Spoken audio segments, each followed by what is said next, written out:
Happy New Year. Happy New Year. We just go ahead and get the chat set up, make sure we're good. You guys go ahead and just hit the chat here on Zoom. Make sure that y'all are able to comment here. Happy New Year. Happy New Year. Awesome. All right. How's everybody doing? Who did something fun for New Year's? Nobody? Not really. So what was the question? All right. Okay. So the way that this works, we're just going to do a live QA session here. Let me just go ahead and make sure Ghana the co-host here so she can let people in. All right. So two options here. If you want to ask me on camera, just raise your hand and I'll call on you. If not, you can just post it in the chat and I'll just respond there. So let's go ahead and dive in. Who's got the first question? Matt, go ahead. Hey Ryan. So I'm just starting off in the program now and defining my offer. And what I'm really like focusing on Google business profiles, like just that element, just trying to sell that because it seems like an easy one to prospect for, find people with incomplete profiles, hit them up, and then like use the management offer just to get my foot in the door. I just wanted to see what you think of that. Like what could go wrong. Well, obviously lots of things can go wrong, but what are the downsides to that in your experience? Yeah, absolutely. So it's a two-part process, right? And you're starting with the second part, which would be the offer. I would say we always want to start with the who. The who meaning who are you going to be doing the GBP local SEO optimizations for? It's a very common trap that SEOs in particular fall into, which is I know how to do SEO.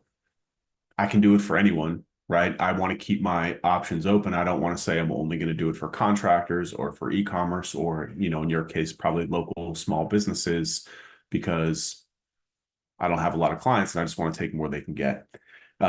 So the local stuff is good. I think it's a great offer to have because all of our data shows at our agency that the Google business profiles drive a very large majority of business results for our law firm clients.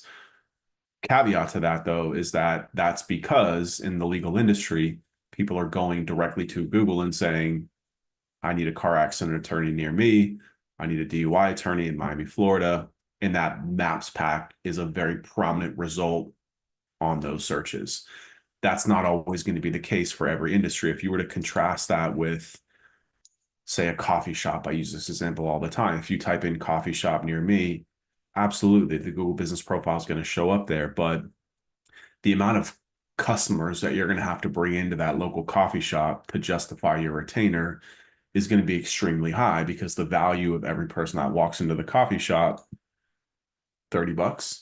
Maybe the LTV of that customer is going to be very long, but selling that to a coffee shop owner is going to be very difficult versus with my clients, if I can get them 10 phone calls a month, one of those closes, they're going to make money and then some, and I'm charging them between $8,000 and $12,000 a month, right? Because the value of the clients that are coming through the door is extremely high. So when going through that process of trying to identify who to work with, the first question is, one, is this service, is local SEO, for example, one of the, if not the best ways for that client to get clients, right? So we look at like plastic surgeons, when we look at lawyers, when we look at home services, HVAC, roofing, etc. The answer to that is yes, because people are going to Google searching for it and they're calling and converting off of that. Versus again, gyms, coffee shops, even agencies. Like I don't think local SEO is a good offer. I don't get clients off the Maps pack for myself, right? So you have to understand that first and have to be very honest with yourself about that too, is we want to focus on businesses that have a high customer value because the higher customer value for them, the more that you can charge and the less outcomes that you need to drive, right? For example, even if it's like if somebody's, I don't know, I'm trying to think of but like a gym is another example, right? Gym, the value of a customer is like $200 per month, right? If you're charging $2,000 per month, which would be on the low end of what I would tell you to charge, you've got to bring in 10 new clients per month for them, just for them to break even. Of course, on the front end, then the recurring revenue, all that will pick up. But even half that, 5 new clients a month, that means you're going to have to get a significant amount of traffic. It's a search volume. You see what I'm saying? Like these are the things that we want to be thinking through. You always want to put yourself in the shoes of your customer. And if you were them, would you invest in you or in your service, right? Is that what you would be spending your money on? So the answer to your question in short is yeah, absolutely. The maps, any sort of local SEO service is a great offer because the maps pack is a very prominent part of Google, and in my opinion, is one of the protected areas of Google. And as we see attention inside of Google continue to get fractured and also go to other platforms like ChatGPT and YouTube to get search queries answered, the maps pack is something that remains very, very steady and will probably continue to for the next at least couple of years. So it's a safe foundation for you to build your offer on. But we do want to make sure that who you're working with can afford to pay you, is going to make money off of what they're paying you, and is going to ultimately get results. So I would just say, make sure to go to the drawing board and really focus on the positioning part of it, the who, before you solidify the what, which is the offer. Cool. Yeah. Thanks, Ryan. Yeah, Of I course. did the Who module. I'm going with private clinics, like like injectables, stuff like that, all Med that spas, yeah. expensive stuff that Yep. yeah, Good rich break. people spend money on. Yeah. So I mean, thanks for that. I'm in Miami, even poor people spend money on it here. So Yeah, good stuff. All right, thanks. of course. Other Matt, go ahead. Hey, just want to say first off, I've been in your program for a little while, but I've been busy trying to work on the business, and I realize that you're an asset that I should be consulting with. So just real quick, I do have a niche. I am right around 10 to 15,000 a month in MRR, and I'm capping, right? I cannot grow because I'm doing everything still myself. I've got some VAs that are helping and assisting me, but where I'm having the issue, and I want to get your expertise on this, is I've tried to hire a couple people to handle both the sales aspect of it on the front end, at least doing the setting, right? I can do the closing, but if they can do the setting and kind of filter out the non-leads, I tried that, just did not work. I've also tried somebody to kind of help me do the client management, and I'm just finding friction there. And so I feel like there's just a key I'm missing. And if I find that key, I can unlock the door and I can really scale this thing to 100K a month. But I'm just not finding it yet. Who did you say your niche was? Sorry if you said it. All right. I didn't say it's okay. Plumbing and HVAC. Plumbing and HVAC. Okay. And you said that you tried to hire setters and salespeople first, right? Yeah, I mean, in full transparency, one was not my friend, but one was my friend of mine. The other one was somebody that I've used as a setter in the past for cold calling. Okay. But with this one, because it's inbound sales, I thought it'd be a lot easier for him because it's inbound, versus outbound cold calling. But he just wasn't a right fit for it. So you are And getting inbound leads. I'm getting a ton, yes. Okay. That's good. And so what is the disconnect then between why would you say that they're not closing? Why are they not? Well, they're closing if I do it. They're Okay. close. I have a great close rate. I mean that's where, and I've also realized this is where I need to stay. If I want to scale this thing, I should stay where I'm strong at, and that's in the sales department, Sure. right? And I'm okay at the organization and the optimization or the just the management of the business itself, but I'm still wearing too many hats, Mhm. and I'm having a hard time finding somebody that can take one part of this out, even the management side of it, like the client management side of it. And I guess there's a trust aspect of that as well. I have to trust the person that they're going to do a good job, not try to scout my clients or whatever. I'm not worried about that, but it is Yeah. something that's on my mind. Okay. Fair enough. Okay. So I understand what you're saying. I mean, for context too, I mean, I do the sales for my agency, right? So like this notion, I mean, I get it. I get where like the concept comes from, especially if you're like familiar with like the setter world, then you probably come from that. You've been educated in that maybe like, for lack of a better term, like traffic and funnel style sales model, which is always kind of like hire salespeople, build a sales team, etc. My opinion on the agency side of things is that it doesn't always apply until you get to like a couple million plus in revenue and are really, Yeah. really looking to scale in a different level. And we're at a couple million for context, but I built my sales process different because I understand that the type of clients that I want to work with, Yeah. 12,000 a minimum and up, are few and far between. It's never going to be a mass sales model, right? And it's going to require a very certain level of consultation, trust building, and relationship building.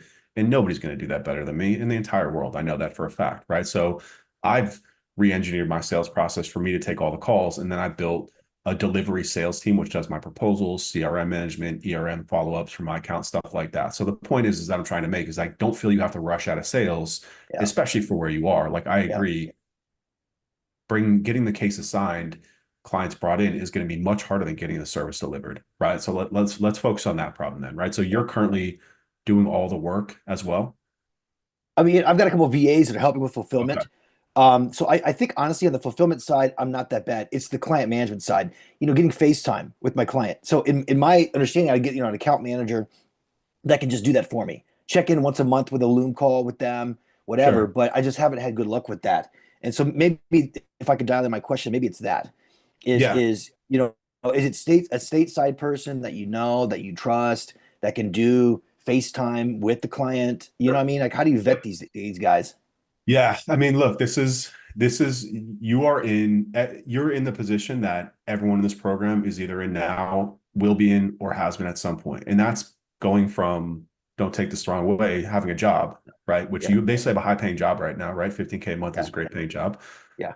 And now you have to build a new business, which essentially is replacing yourself from the delivery part of it, right? And that's depending on where you are, what your skill set is, especially if you're more on the sales side. If you're a really good salesperson and I'm like me, I'm a better at sales and service delivery. Like I don't like doing SEO or any sort of work. I've always been the person that's like, I need to bring in other people to do this because Yeah. it's like watching paint dry for me.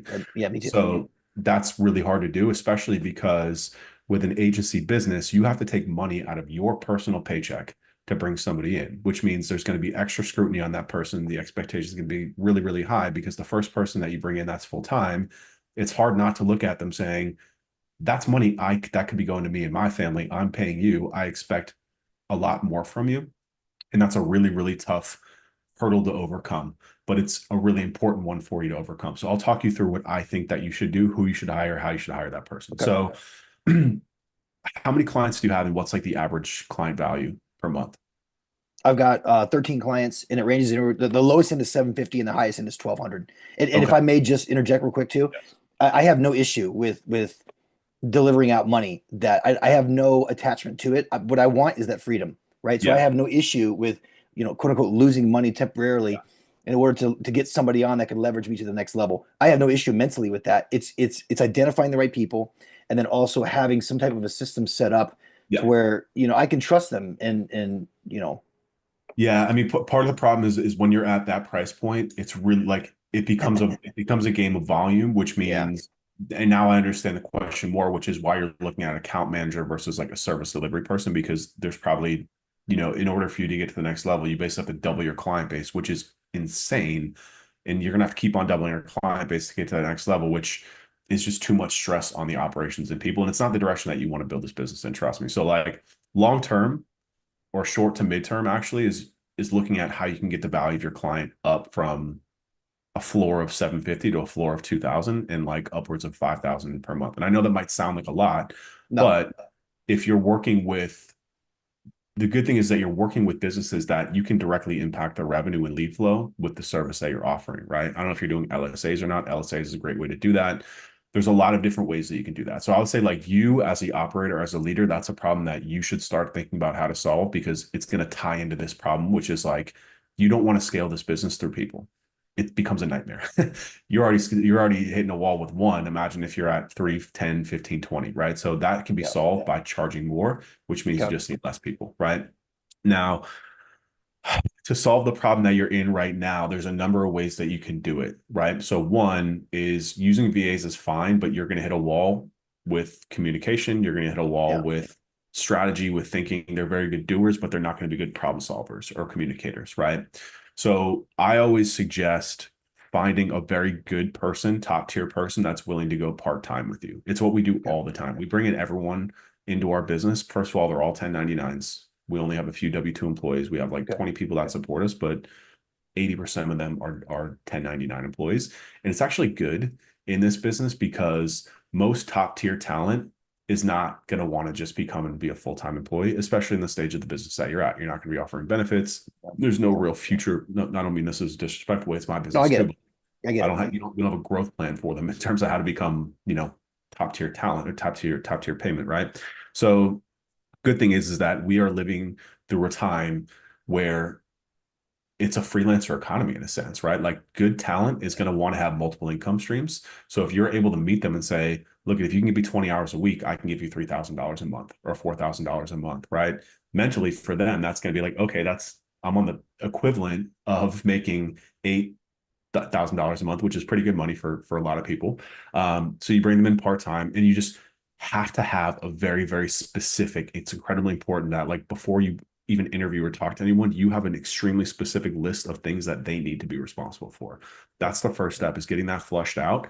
And just building that into a list of things that you want. That becomes a job description, that becomes the interview criteria, and that becomes the training platform as well. So the way that I like to do that is you can't overload them with too much work. You can't have them doing like account management, project management, link building, stuff like that. Like it's just too much.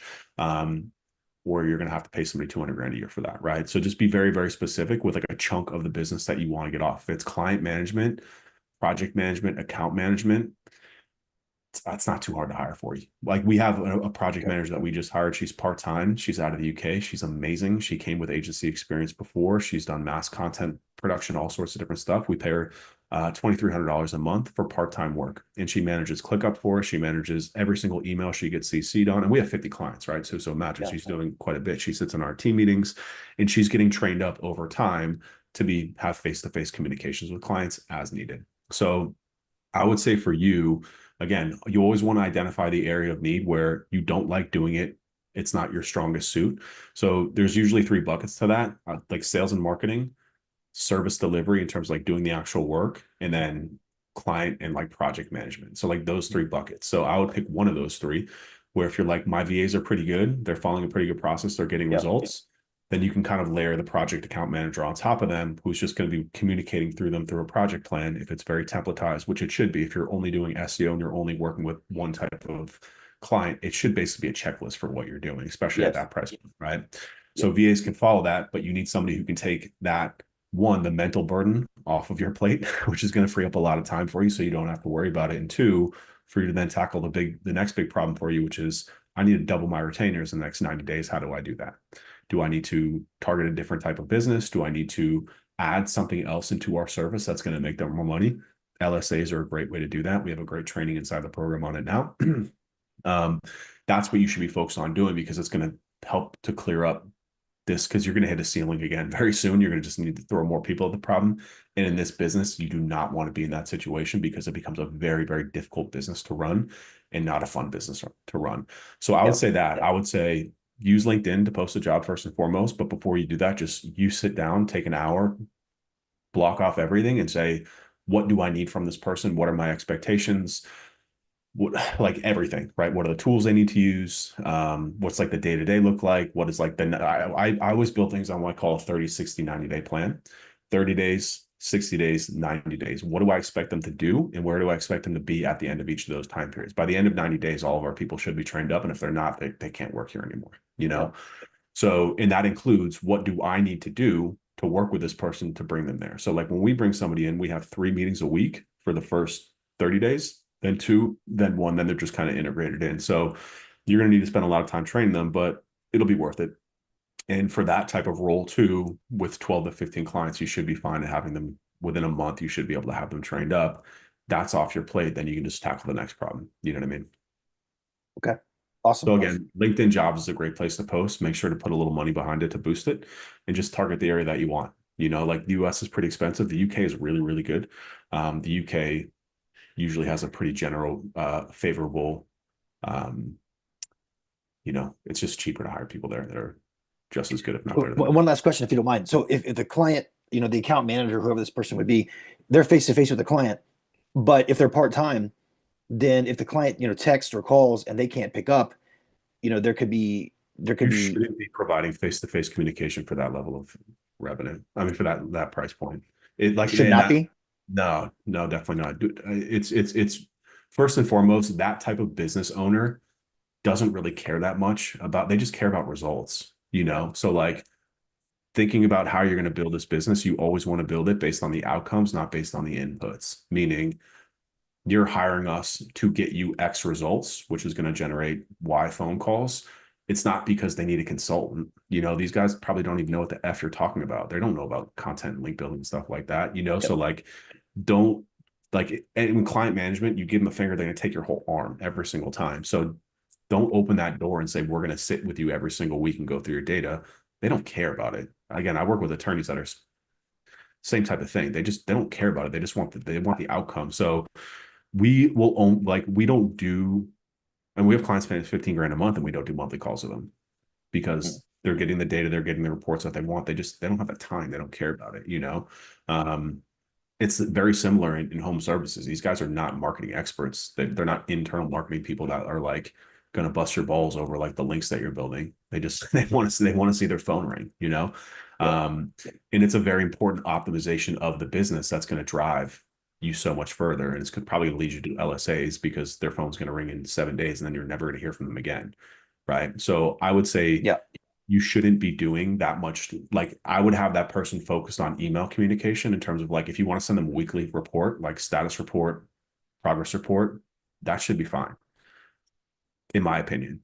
So I wouldn't expect that I mean, you can ask them to do face-to-face calls, but I wouldn't expect them to. And I don't think that should be a part of the business until you're getting up into the upper echelon of home services companies that have an internal marketing person, because those people are going to be the ones that care about face-to-face time, going through the details.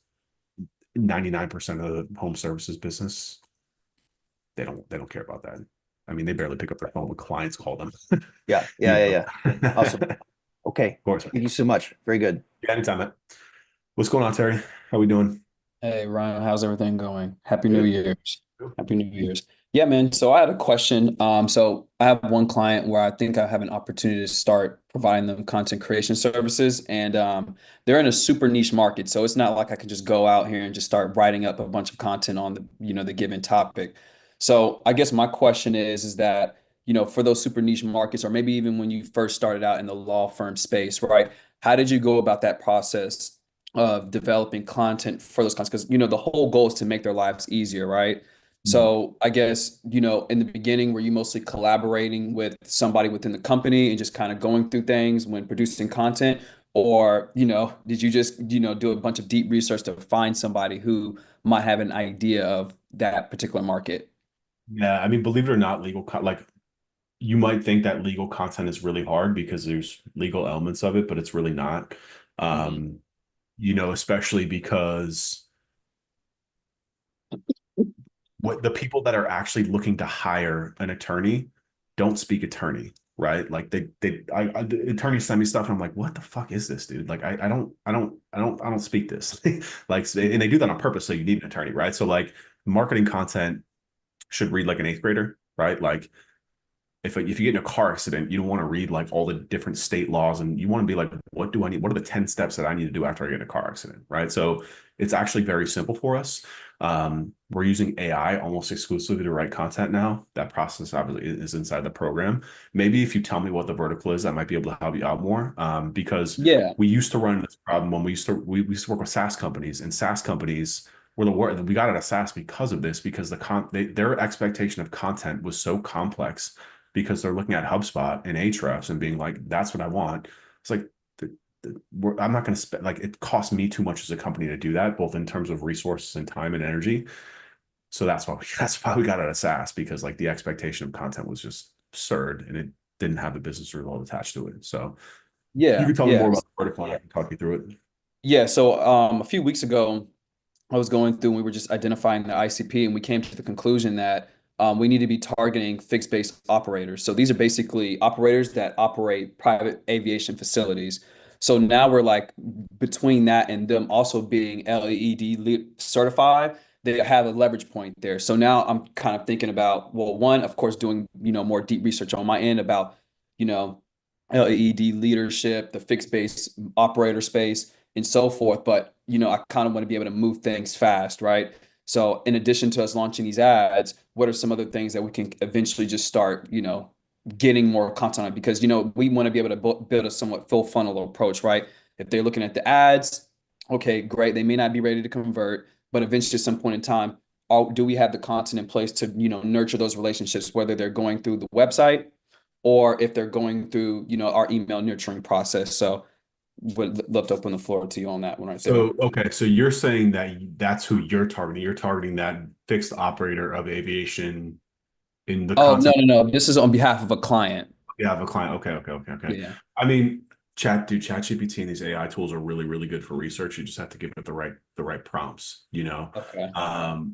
That's what I would do. I mean, we use again like for legal stuff. Like an example of this is we're doing a lot more Facebook ads now for our clients. I'm going to be talking about a lot of that this coming year. And looking for different hooks in different legal kind of angles, if you will. And I'll give you an example in a second that can relate to the target audience that also are kind of black and white facts. One of those is that in the state of Florida, there is a car accident. There's like a $10,000 base car accident settlement that if within the first 14 days, I might be misspeaking about this. So if there's any attorneys here, don't hold this against me, but like within the first 14 days of a car accident, you're basically entitled to 10 grand if you go through the right channels and process, right? So I learned that from chat. Well, first of all, from talking to attorneys, but second of all, from then going to ChatGPT and asking me about it more and more and more, and then having it break it down for me in very simple sentences, distilling it down to one or two sentences that we're now running as ad hooks in the beginning of our ad. So a lot of this is going to come from conversation with the client that just take mental notes and then go to ChatGPT to just learn. I mean, just like you would learn about anything, right? But like these whether it's Perplexity or Claude, ChatGPT, dude, they're really good now, man. They're really, really good for this type of stuff. And it's really, really good, especially for like research about stuff. And this is another thing too. I think with when it comes to AI and getting unique content, if you're just going to it and saying, give me a blog post about whatever the vertical that you're in, it's going to be very generic and very copied in a sense. But if you're giving it very, very hyper specific elements, researching it more, blowing that out, and then formatting it in a way that's unique, that's kind of how we find that we beat this back anyways. Okay. Okay. Let me just take a note on that. Okay, and then it sounds like, it sounds like basically we need to take a stab at it with AI first, ask it very nuanced questions, and then, take that and review it more so with the client than anything else, just to, tidy up any ends in terms of the accuracy of the content that we're producing, right? Yep. Okay, okay. So Very my valuable. next, sorry, go ahead. This is a very valuable resource, I said. Okay. So I have another question as it relates to my own internal marketing process. So one of the things that I'm doing right now, of course, like we talked about in the mastermind, focusing on YouTube videos and in that sort of content production. However, on the flip side that I'm working on is, producing out sort of blog content just for my website to start off with. Just to have some bare minimum stuff in there. So when prospects are reviewing my website, they can at least some sort of stuff on my site and they're just not seeing my services and so forth. So I guess from that point, right, as I'm producing the content with AI, is what is your own content creation process when we're talking about, hiring somebody to, let's just say, create infographics and so forth, right? Mhm. When they're implementing within those blog posts, right? Like, are you starting with the content are you starting with the content brief, just pasting the content in there and then No, saying, hey, this is how it no. goes, or how does that all work for you? I'm just, dude, I'm so off on written content and just like search in general for us. It's all about video, man. For me, it 100% starts with video and ends with video in terms of my involvement. Okay. My process is I'm actually doing it now. I'm working on a deck. I'm going to the studio tomorrow to film. It's all about Facebook ads for lawyers, right? So I'm building a deck, talks about our process. It's just a big, big deck, right? It's like similar to if I was going to go speak on a stage somewhere. That'll probably give me like no lie, probably like 15 to 20 different pieces of YouTube content and blog posts for it, right? So I'm building that out from my brain first into a deck. I go and film it. From that film session, it'll probably take me 3 hours. I'm going to have one long form training, right, that we're going to put inside of school and actually charge lawyers for. But then I'm going to have 15 to 20 different 10 to 15-minute videos that will then target a very specific part of the Facebook ads process for lawyers, how to come up with offers, how to write copy, how to build landing pages, all these different hyper-specific pieces. Once that gets edited, we pass that to a writer, $250 a page. She writes it up by hand. We put that on the website, embed the video in it, right? Then we have the video editor go through and make shorts off all those videos. So that'll give us another 50 pieces of content. So like one deck is going to give me probably 3 to 4 months worth of content that's also hyper specific related to exactly what I want to sell to them. So it's just my opinion, man. But like, I think starting with written content nowadays, unless it's for a certain type of industry, is just people aren't using search to find us anymore. The Yeah. right people anyways, So to me, it starts with video. And if you want to write off the back of that, that's fine. But like you should not be involved in that process. It's just writing is commoditized, guys, like top to Mhm. bottom. It's Okay. commoditized. It's not that it's dead by any means, but it's like, I mean, who here still reads blog posts? Like, does anybody like I know some people do, don't get me wrong, but like if I were to ask that question 6 years ago, everyone would be like, oh yeah, dude, I read the Moz blog, I read I'm subscribed to their email list, search engine land. Like, not anymore. Like, we get our information from Twitter, from TikTok, from YouTube, from Instagram, from Facebook, from platforms like from communities. You know what I mean? Like, it's just the written word is decaying in terms of the value because it's commoditized. Like, there's very few people that I mean, if you started like a newsletter and did a newsletter like that, maybe that's a little bit different, but video to me is the most scalable and effective way to create content for yourself. Yeah, light bulb just went off on my head. Okay, I see what's going on now. Like you were not kidding when you said video content 100%. Yeah, Okay. So now I can think about just reverse engineering it instead of just going with the blog post of what I have right now, just produce video content on it and then just kind of go from there. 100%. And then you can turn it Okay. into written posts very easily. Got you, got you, got you. Well, that's all that I have at the moment. But yeah, appreciate you, Ryan. All right, Terry. Alexander, you're up, man. How we doing? Hey Ryan, doing well. How are you? Good, man. Awesome. So, on the Facebook ad side, I know that's the next step for my agency. We're basically full service SEO at this point, and I think it's just going to be a really big deal to start doing Facebook ads and more LSAs than we're doing now. And I wanted to know when it comes to Facebook ads, do you send out like I love your questionnaire for an SEO engagement or when an engagement starts off and we use your questionnaire, I really like it with a few edits. Do you do anything like that specifically on the Facebook side as well? Yeah, I mean, Requirements or anything? yeah. So like we don't have any standalone Facebook ad clients right now. And if we did, then yeah, I would modify that onboarding question, but it would be different, right? You just think about one, like what do we need access to? Um, so like ad platform, we'd access if you have it set up, give us access to your ad manager, uh, Google Tag Manager, analytics, all those types of same things were already the same thing. Trying to think what else we would need for Facebook. That's not CRM.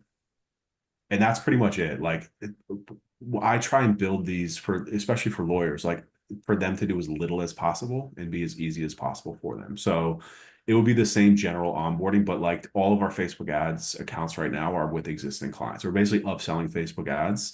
Um, I'm going to start very aggressive. Like this is why I'm working on this content because I'm going to start very aggressively turning like Weber's into much more of a paid media agency, ideally. Because it's what I see as like the next step for us. We're still going to do a lot of SEO. I'm not abandoning SEO by any means, but like the amount of lead, like I'm doing this mainly because of the conversations that I'm having with lawyers that are just priced out of the search marketing market or just burned by it or just like I have to charge them too much and they're just going to be upside down. So that's why I'm pushing a lot of this, but it's much more of a natural upsell right now because we're trying to work out the process before I really try and aggressively start to scale this. So it's very similar to what we're already doing in terms of so like I have a base project plan that we use inside of ClickUp too. That's a very simple template. Like I have our own process for it, this and that. But it's very similar to what we're doing with SEO. It's just not just Facebook ads access as opposed to like it's like PPC, but like instead of AdWords, it's Facebook Ads Manager. Okay, great. And on top of that, I think you mentioned one time you require like 5 videos a month or a certain number of videos a month from the law firm or whoever you're working with at the time. Yeah. Is that pretty standard? Yeah, let's say 5 or something like that. Is it depending on the size of them or I how tell them what they want to five. accomplish? I tell them five. Mhm. Actually, I mean, like this Christmas break was amazing because it's really given me time to go in and refine our process. And dude, I'm so like ChatGPT, Perplexity, Claude. I've been testing all of them to have like I built like a prompt to just it took like a week to build the prompt because I'm just testing it over and over and I'm having it build like ads for me in entirety, hook, problem, solution, call to action, and then a video idea and video script. I'm just literally using ChatGPT to do the whole thing, and it's so good. It's really, really, really good. So, the key is being hyper specific to like not just general lawyer, but like not just personal injury, but like car accident, motorcycle accident, tax attorney, like being hyper specific. And then it's all about that prompt. And then basically what we're doing is we're just feeding them those scripts straight from ChatGPT. They're like 4 sentences long. And then I have a deck that I send them that says, download this app. It's a teleprompter app. Set up your phone vertically, buy a tripod if you don't have one, buy a ring light if you don't have one, sit in your office and just read these scripts and then send them back to me, and we'll take care of the rest from there. So we're starting very, very simple to try and make this very easy for them. And then as we iterate and build this over time, it's definitely gets significantly more robust and complex. But we're also working on faceless videos that don't require the attorney to actually get on camera, but we're just building them ourselves. And that's a process that I'm still working on building out. But for right now, we tell them 5 videos a month, and we put that in the agreement. That like if we don't make them do it, but if we're like, if you don't give us 5 videos a month, don't expect us to sign a lot of cases, So we Great. kind of put And back on that. yeah, thank you. And they usually take action on it. You don't have to dog them or stay on them No, to of start making course. these I mean, videos. I tell them 5 videos a month. They give us like 5 videos a quarter, and that's enough. Yeah. We'll do that because then we'll mix in images. And like I said, we're trying to build our own stable and repository of kind of like voiceover videos, like a car accident taking place, and then just a voiceover on top of that. But I'm still working on refining that to get like unique content from that. But it's yeah, I mean, they're getting us enough for us to get the ads running, and we're definitely still in the beginning. We're like 90 days into this too. So, that's why I said I'm not really pushing this out and aggressively selling it. I'm only going to clients, and I'm drastically undercharging them for the service. So like I'm charging them 2,000 a month, but in reality, I'm going to be charging 5,000 a month for the service once we get this thing dialed in. But 5 videos is more than enough for us to get started. All right. Awesome. Well, well, that's good for me for now. I appreciate it. I'll let somebody else go. Mahalo, you're up next. I don't know if I pronounced that right. Yeah. Hello, everyone.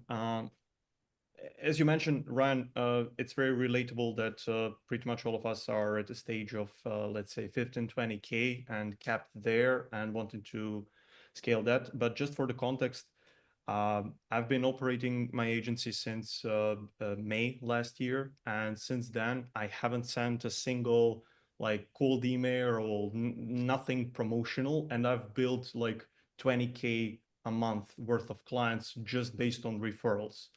And the truth is that the people refer to me as an authoritative SEO guy. Mhm. You know what I mean? So I'm the SEO guy. And on the other hand, the clients that I've been working with. So I got introduced to a Fortune 100 company, billion-dollar company, big e-commerce marketplaces. And as you said, I'm very undercharging based on the value that we provide. Now the question is how to leverage those referrals while still thinking of positioning, because people think of me as SEO guy, and anything that I post on LinkedIn or on YouTube or on my agency is like SEO. And so if they see something like, I don't know, like e-commerce SEO or even something more specific, like I have that fear that I will close opportunities. But on the other side, I do see opportunity to scale this to 50K-ish a month based on all referrals only. But just wanted to ask you for a Yeah, it's a very, very, very good question. Very fair question. It's a very common concern of almost every SEO, which is I feel like I have to cut off my arm, to select a niche, right? I still stand by it because, in my opinion, one, if you're getting referrals, they're coming in already warmed up, they're coming in already aware, and they're coming in with the open of mind to work with you, right? So like it's not like they're going to go to your website. If your website was entirely about e-commerce SEO, if that's the vertical that you wanted to go after, they're not going to your website and being like, oh, I'm not going to work with him because I'm an HVAC person, right? It's like a very, very common misconception. I go through this a lot of kind of like unwinding, because we're SEOs, we think that everything lives and dies on the website, right? But in reality, most people don't even go to your website. They go to your website as like the final conversion point. Most people are going to our websites with their minds already made up that they want to work with us, right? Especially if you're doing YouTube and LinkedIn marketing, people are seeing your content there over and over and over again. And finally, they're like, okay, I'll bite, and they'll book a call with you, right? They're probably not even checking out much of your website, right? So at that point, I wouldn't worry about it too much. And even more so than that, right? If you say, okay, I want to do e-commerce, and you're creating content about e-commerce, those referrals are still not going to see that. And I don't think they're going to have a problem with that either, because the conversation is going to be they're coming in as a referral from probably somebody who worked in the same universe as them, right? Maybe they're not, maybe it's an HVAC setting in e-commerce or vice versa. I wouldn't worry about that too much. Like, it's not going to impact your referral business at all. I get referred people all the time, man. And all the time. And I'm like, I don't do that. I only do lawyer, but I get people all the time that see my content and they're like, I really like what you're doing for attorneys. Would this also apply for HVAC? Would this also apply? I just closed one 2 days ago. That was, he's like a painting supply furniture company. And I told him like 10 times, like, dude, I don't want to do this. And he's like, no, I've seen your content.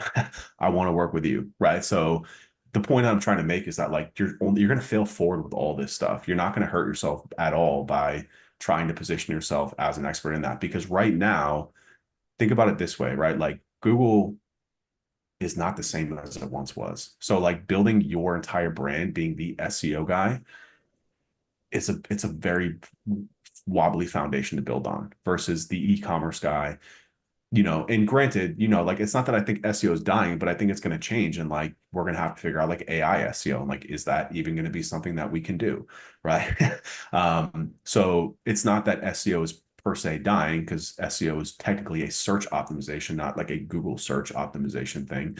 But you're going to be much better off in the long run by being tied to a vertical in industry versus, a platform that doesn't really give a shit about us either way. You know what I mean?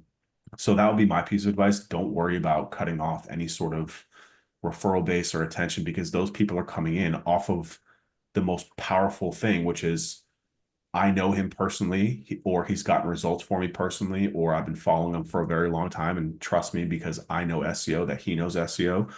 It's not going to impact that at all. They're going to bypass all that marketing fodder and just go straight to you. And that's just a sales conversation at that point. Right. Yeah, thanks for that. And neither I'm satisfied with a SEO guy label, neither I want to position like that. Yeah, I get it. I totally get it. And what's your standpoint on the future of enterprise SEO agencies? Like, not as like a brand new agency that want to become like enterprise, but rather like these already existing big enterprise agencies. So like a Steer Interactive or like a iPullRank, is that like what you're asking? Like those types? Exactly. Yeah, I mean, those are established businesses where they're in a good situation, because I just like, while SEO is kind of like, it's only a qualified fit for like the 1% of businesses now, right? Meaning like businesses that have enough money, that have enough market share, that have enough share of voice, that have enough existing, like an enterprise SEO agency isn't taking on a startup. They're working with Target, they're working with Best Buy, they're working with companies that are trying to increase their share of voice within search that already have a share of voice, right? So people throw that at me. I don't know if you were the one that posted that in Slack. I didn't get a chance to answer, but somebody was posting about like, hey, I'm looking at like these SEO agencies. I posted. That was you. Okay. And it's like, they don't have a position. So why do I? It's like, well, because they're a $30 million SEO agency who's got inroads with Fortune 50 companies, and they're working with like, and I see that all the time on Twitter too. Anytime that I like to talk shit to the SEO community, because it's just what I do. And people get annoyed all the time because they're like, well, look at these companies, they're having success. I'm like, yeah, because they're a freaking brand, dude. Like, what do you expect? Like, you can, your SEO agency doesn't have to work with them at all, and they're still going to have success. And like, I've learned this firsthand. I work with a very large cannabis company that has 100,000 branded searches a month, that gets natural coverage in Forbes and Entrepreneur all the time. And anything they publish ranks. And of course, I get to take the credit for it because I'm on retainer to do SEO for them, right? But I'm like, they don't do SEO. They're just building a business, and Google's responding to that. It's like the most organic and natural form of SEO. So like, a lot of these case studies and like traffic graphs and like enterprise SEO, they're riding the wave of success. Yes. Like a lot of those enterprise companies already have an internal SEO team. They're hiring them to do very specific things that their enterprise SEO internal team probably can't handle, you know? So, it's very important that when you're looking at comps for agencies, you look at people that are a little bit closer to where you are, right? And I don't mean that as a sign of disrespect, because absolutely, like Mike King at iPull Rank started where you were too, but that was like 12 years ago, you know, when you could be a generalist SEO. And yeah, so that's just my opinion, right? Because I also just think that you know SEO very well, but like you don't want to pigeon yourself whole with SEO, because like it's really not the best way for most businesses to get customers anymore. And you can align yourself with that vertical, but just like I'm doing, I'm launching a Facebook ads offer over a holiday break because I know my clients so well, and they trust me, and I have a relationship with them, and they care about results. They don't care about Google rankings, they care about leads. And as long as I'm on retainer with them, they're going to trust me to guide them in that direction. So just some thoughts on that. Thank you. Thank you Of very much. course. I got time for two more. We're gonna do Kai and then Minutia. Kai, I don't know if I'm pronouncing that right. K-I-E, is it Kai? Good job. Everybody gets it wrong. It's close enough. Mine's going to be quick. So I know you want to set up different GBPs for law firms if they have multiple locations. Yep. But I went across one that I'm quoting and should probably be closing in the next few days. Their current agency set one up for every lawyer, and it's like even set up at the same location. Is that proper mindset or no? I mean, if you can get them verified, it's not going to hurt the business, right? But like you just think about, they're kind of competing against each other if they're at the same location. You know Well, what I yeah, mean? and reviews as well, right? Because you can't just copy paste it from the general law firm page from the individual like lawyer Yeah. page.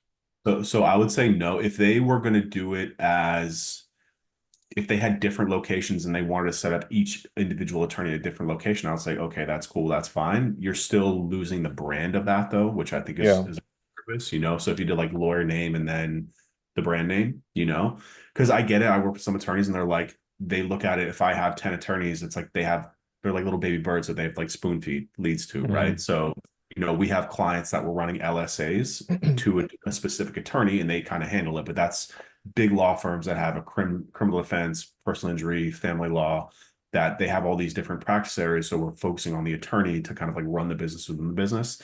But that is not a good strategy because one, they're cannibalizing themselves. I mean, hypothetically, you could have all three, which is great, all three Yeah. results, but it's you nailed it. It's a review thing. Like you have to basically 10x your review output then, and that's a waste. You should be getting get a different location and focus your reviews there. Like you should be spreading the love across a map, not Right. spreading it across a location. Yeah, they've got 3 or 4. They are larger, like they have probably 6 or 7 areas of practice: family law, crim law, PI, quite a few others. And so that's kind of what they did with setting them up as the individual attorneys with that. But even then, whenever I was showing them that, they're like, we had no idea this was even happening. And they're like, we've got 148 reviews. If they didn't do this for mine, and I've got 2, we'd be at 150. I was like, yeah, you're really competing against yourself there. But I wanted to make sure that was the right train of thought. Yeah, it is. Absolutely. That's all I had. Appreciate it. Awesome. Man. Thanks. Minutia, you're up again. I'm not sure if I'm pronouncing your names properly. Go ahead and correct me That's if I'm wrong. perfect. Thank you. So I currently work I'm like a Google Ads manager at an agency. I'm hoping to cut back. I'm a W-2. So I'm hoping, sorry, not a W-2, I mean I'm a 1099. I live in Canada. The company is in the US. So I'm hoping to decrease my hours from like 30 to 20 by mid-February. I don't want to leave them off the hook. Another coworker is coming back from mat leave then, so she can take over a ton of my work. But I'm kind of like over the next month and a half, I kind of like want to prep myself. Sure. And I'm like trying to figure out, so because I have about 3 years of paid ads experience, and as I learn SEO more, which I knew before, but like local SEO, it's like I'm like kind of honing in on like one specific skill. I'm kind of trying to think of like, without hiring people upfront, how can I get potential or hopefully future clients soon? The best, the most leads with the least work in the beginning. Like if we had to like phrase it as like phase 1, 2, and 3, what would Mhm. be like phase 1? Sure. Let me just ask you. So your goal is to start your own agency, Yeah, What is? yeah. Okay. Hopefully, Um, I'm hoping by March. I'm hoping March, April. okay. And Um, do you yeah. have a specific type of client that you have in mind that you would want to target? So I'm batting. My father has a med spa that it's Okay. like a hidden secret. Yep. They do no zero marketing. So I asked him if he'll like if he'll just pay me for leads and we'll agree on a certain number and I'll do all the work and we'll see whatever I go from there. But I'm kind of like debating on roofing, Okay. general contractor. Yeah. I don't think you have to make the decision. It's because you're just getting started. You don't have to like make that decision yet. But I would say this, like if you're confident enough that you can do the pay per lead model, that's going to be the easiest way to get into the agency business because that's an offer that like very few businesses will ever turn down. If you're like we're getting to that point with Facebook ads with attorneys where we're going to try and build our own, like cover the ad spend, cover everything, and then just sell the leads because they're like $1,500 each for like car accident leads. That's so And interesting. yeah, instead of using a client to run it on their behalf, we're getting very good with the content where we don't need the attorney, where we're figuring out how to generate leads without them. And we're able to generate them for like 400. We can probably resell them if they're good. We have to get them on the phone and qualify them first, but $1,500 is they'll pay for that all day. Right. So the point is I want to get to that point because if I can, all I have to do is send a bunch of DMs and emails to people to attorneys saying, you don't like just pay me per lead and you're going to close one out of two of these or your money back or like you don't have to pay me, you know? So Mhm. I think it's really good that you have access to the med spa because it's a practice ground for you, right? I think the most important thing for you right now is getting outside of the agency bubble where you're a little bit protected in terms of the outcomes and results. If it doesn't go well, it's not going to impact your it's a very big jump to make. So I think having that area to practice in is going to be very, very important for you to be able to get figured out and dial it in because if you can get that to work, you're going to understand the economics of it because you have direct access to the business owner. You're going to be very involved with all of that. And then you're going to have amazing data and experience for you then to go to other med spas and really be able to build yourself into that. So the fastest way would be if you're able to get results to the point where I think you said it's your dad, right? Your dad is willing to pay you per lead. Yeah. That's a pretty good model for you then to go to other med spas and say, I've done like I've done this 200 bucks. before. I've done this before. This is like a little mini case study that I have. You don't have to pay me anything up front. Like all you have to do is pay me per lead. Why don't we start off with 5 and see how it goes? You know, or you could even say, I'll give you 2, I'll give you a lead for like there's so many different, like when you have that level of confidence to be able to generate the leads. And this is why paid I prefer over SEO because you can't do that with SEO. The upside of SEO is much higher because of the fact that their cost per lead goes down as the SEO grows, right? Where with pay it, but like there's no guarantee that you're going to get them to that point, number one, because Google's unpredictable. Number two, it just Exactly. takes too long, right? So that's the benefit of paid is if you know how to use paid ads, PPC, LSA, Facebook ads, you can pretty much put a guarantee on your offer, which is going to be the fastest way to get clients. So that would be my answer. Like the absolute fast way to get clients is to be like, you don't have to pay me until you get a client. You don't have to pay me until you get a lead, right? There's no money up front. There's no money down. No business owner is going to at least not want to have a conversation with you about that. Right. Um, You don't so think that like the GMB should be optimized, link acquisition, none of that? I do, but it's going to be much longer, right? Your question was based on speed, right? What's going to Right. be the So do you fastest? think that would be like phase two? I would just say just do paid. I mean, at the end of the day, like businesses don't care how you do it. Like if you went to your dad and you were like, you said it was your dad, right? So I don't want to keep Yeah, on. yeah. Yeah, yeah, no, you're right. If you went to your dad and you were like, hey, I'm going to use LSAs to do it, he'd be like, I don't care. Just make my phone ring. You know what I mean? Like, give me clients. That's all I care about. They don't care about how, like, most businesses don't care about how the sausage is made. And like, we as SEOs, I say we because you're getting introduced to this world, but you're on the paid side. Like, most SEOs don't think like that because it takes so long that we kind of get lost in the sauce a little bit in terms of what it takes to get them there in a sense. And we get folks more on the service. We're going to do link building. We're going to do content where all this stuff, trying to like delay the fact that it's going to take 6 to 12 months for them to actually get results. Right. But if you can just shortcut that with paid, right? Between LSAs, PPC ads, or Facebook ads, one of those levers, if you just go to a business and you're like, I'm going to get you what you care about, they're never going to ask you how you're doing it, because as long as it meets the economic model of what they're trying to do, if you can bring $50 leads to a med spa, they're going to be like, I don't care if you're cold calling, I don't care, as long as they're good leads, Yeah. or whatever that number is. So Yeah. my answer to that would be no. I would say, like, if you have the ability to get results doing what you already know how to do, I mean, like, if, like, when you get to the point of growing and stacking, then, like, yeah, absolutely, local SEO would be a great offer to tack on to what you're doing, right? If you're doing PPC ads or LSA ads, local SEO is an easy thing to tack on in the future. But, like, I would focus on what you know how to do now, which is going to get results faster, and it's going to get them to what they care about much quicker. That's just my opinion on it. So, like, I also think diving into this world, don't put too much on your plate. Like, having to learn something entirely new, if you've already got a lot of experience with paid methods, trying to learn SEO would be kind of taking a step back in a sense, because a lot of businesses, I mean, every single client that I close on for lawyers is already doing paid search. It's an important part of what they're doing. So, like, they go hand in hand. I would just say, don't overload yourself by trying to learn local SEO if you've already got the most valuable asset, which is driving business results for your target clients. Exactly. I have one final question, which is, in this pay per lead model, how to determine the cost per lead? Well, that's why it's so valuable that you can work hand in hand with your dad, because figuring out what that cost per lead is only comes through experience or conversations with the business owner for what they're willing to pay. So, like, what you have to understand is their full life cycle of acquisition, which That's is, what I thought. yeah, Exactly. And are they a returning customer? What's the life?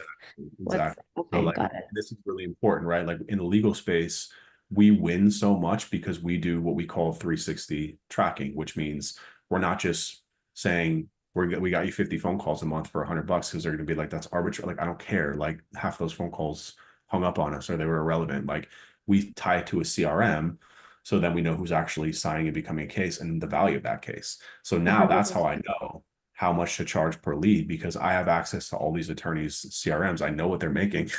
And I know if I can get them 3 leads at $1,000 each and one of them closes, they're still going to make money on it, right? Because their average car accident case is like $5,000 or something for them. So they're going to profit $2,000. Who's going to say no? And that's where you become very lethal with this, and you can really scale this, is knowing the inside of their business, which is why having a vertical specific business is so important. Exactly. Now Yeah. you know what they care about. They don't care about SEO. They don't care about paid search. They care about making money. That's why we exist. And if you know that, then you're going to be just fine. Okay. Thank you. All Looking right, forward everyone, to 2025. yeah, absolutely. You're in the right place. Welcome. Everyone, I appreciate your time. I gotta go. My child is screaming and my wife needs me. I'm not supposed to be working today. So I appreciate you all. Happy New Year. We'll talk soon.